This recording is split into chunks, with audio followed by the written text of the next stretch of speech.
وَلَوْلَا دَفْعُ اللَّهِ النَّاسَ بَعْضَهُم بِبَعْضٍ، اور اگر اللہ تعالیٰ بعض لوگوں کو بعض لوگوں کے ذریعے سے دفع نہ کر دے، ہٹا نہ دے، وہی ان کے دانت کھٹے نہ کر دے، ان کو پلٹا نہ دے، لَهُدِّمَتْ صَوَامِعُ، تو خانقاہیں جو ہے وہ گرا دی جائیں، وَبِیَعٌ، اور مدرسے گرا دیے جائیں، یا گرجے بھی اس کی ایک جو ہے وہ معنی کیے گئے ہیں، وَصَلَوَاتٌ، اور وہ جو کہ یہودیوں کے عبادت خانے ہیں وہ گرا دیے جائیں، وہ مساجد، اور جو مسلمانوں کے سجدے کی جگہ مسجدیں ان کو بھی گرا دیا جائے۔ یعنی کسی بھی مذہب کی کوئی بھی معبد اور عبادت خانہ، یا یہ کہ جو عبادت کی جگہ ہے یا جو اس کی علامت ہے اس مذہب کی، وہ باقی نہیں چھوڑی جائے۔ اصل میں شیطان اس کو کیسے گوارا کر سکتا ہے کہ اس کو باقی رہنے دیا جائے؟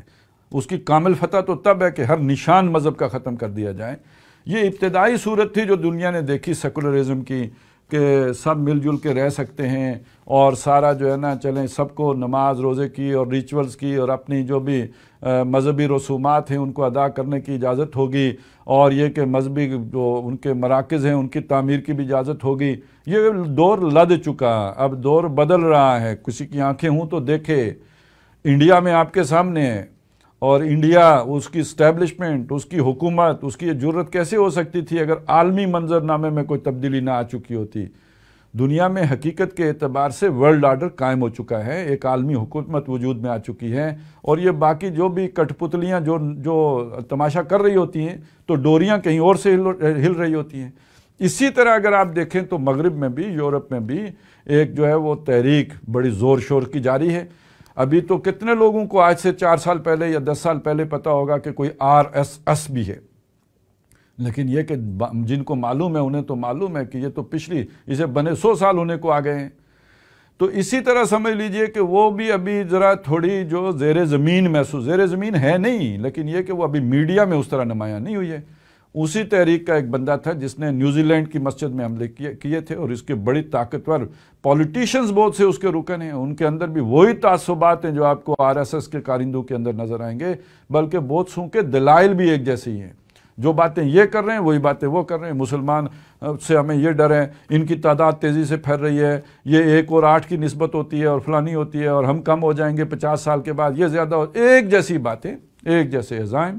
اور یہ ہے اصل میں جو اب فاشزم دنیا میں آ رہا ہے۔ اب یہ سیکولرزم جا رہا ہے اور فاشزم آ رہا ہے، اور ہر جگہ آ رہا ہے، اور اسی کی ایک جھلک ہے۔ تھوڑی عادت پکی کرنی ہے نا، آہستہ آہستہ سکھانا ہے۔ یہ لاک ڈاؤن بھی اسی فاشزم ہی کی ایک قسم ہے، اور یہی آگے پھر بڑھے گا۔ اور پھر یہ بھی دیکھیں کہ اس سارے عمل کے دوران جو نشانہ بنے ہیں وہ یہ مذہبی مقامات بنے ہیں، وہ صرف مسلمانوں کے ساتھ امتیازی سلوک نہیں ہوا ہے۔ میں نے خود ویڈیوز دیکھی ہیں جس میں اسی طرح کٹ پڑ رہی ہے یہودی جو مذہبی جو مذہب پر عمل پیرا لوگ ہیں یروشلم میں، کہ وہ وہاں بھی کوارنٹائز کیے ہوئے ہیں، اور جو نکلے ہیں تو پھر ان کو وہی ڈنڈے سوٹی کا کام ہوا ہے۔ تو لَهُدِّمَتْ صَوَامِعُ وَبِیَعٌ وَصَلَوَاتٌ وَمَسَاجِدُ یُذْکَرُ فِیہا اسْمُ اللہِ کثیرا، جن میں بکثرت اللہ کا نام لیا جاتا ہے، اللہ کو یاد کیا جاتا ہے۔ یہاں تو صبح و شام ہوتا ہے، دن میں 5 مرتبہ ہوتا ہے، لیکن یہ کہ جو بھی کھڑا ہوگا، یہ ظلم اللہ ہونے نہیں دے گا۔ ایسا کیسے ہو سکتا ہے کہ دنیا میں اللہ تعالیٰ شر کو غالب ہونے دے؟ ہاں، قیامت سے پہلے شر غالب ہوگا، وہ اسی لیے تو ان پر قیامت آئے گی، لیکن یہ کہ ابھی ایسے یہ خیر و شر میں توازن رہے گا۔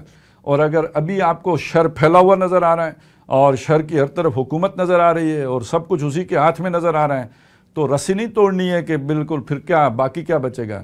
اللہ مدد فرمائے گا۔ اللہ تعالیٰ ظالموں کو اس طرح کھلی چھوٹ نہیں دیتا۔ جب فساد حد سے بڑھتا ہے تو فَصَبَّ عَلَيْهِمْ رَبُّكَ صَوْتَ عذاب، تیرے رب کا کوڑا جو ہے، عذاب کا کوڑا حرکت میں آتا ہے۔ وہ قومیں جو طغیانی پہ اتر آتی ہیں انہیں نسیم منسیہ کیا جاتا ہے، ختم کیا جاتا ہے۔ لہٰذا یہ تو لازماً وَلَيَنْصُرَنَّ اللَّهُ مَن يَنْصُرُهُ، اللہ لازماً اس کی مدد کرے گا جو اس کی مدد کرے۔ اب وہ روایتی دینداری نہیں چلے گی جو بس ویسے عادتاً کی جا رہی ہو، یا یہ کہ روایت پوری کرنے کے لیے کی جا رہی ہو۔ اب یہ کہ سوچ سمجھ کے جو وہ اللہ حرف نہیں، اب جو بیچ منجدار میں کودنے کے لیے تیار ہوگا وہ ہے جس نے اللہ کی مدد کی ہے، اور یہ ہے کہ جس کی اللہ بھی لازمی مدد کرے گا۔ وَلَيَنْصُرَنَّ اللَّهُ مَن يَنْصُرُهُ إِنَّ اللَّهَ لَقَوِيٌّ عَزِيزٌ، بے شک اللہ تعالیٰ بڑی قوت والا بھی ہے، بہت زبردست بھی ہے۔ سبحان اللہ والحمد للہ۔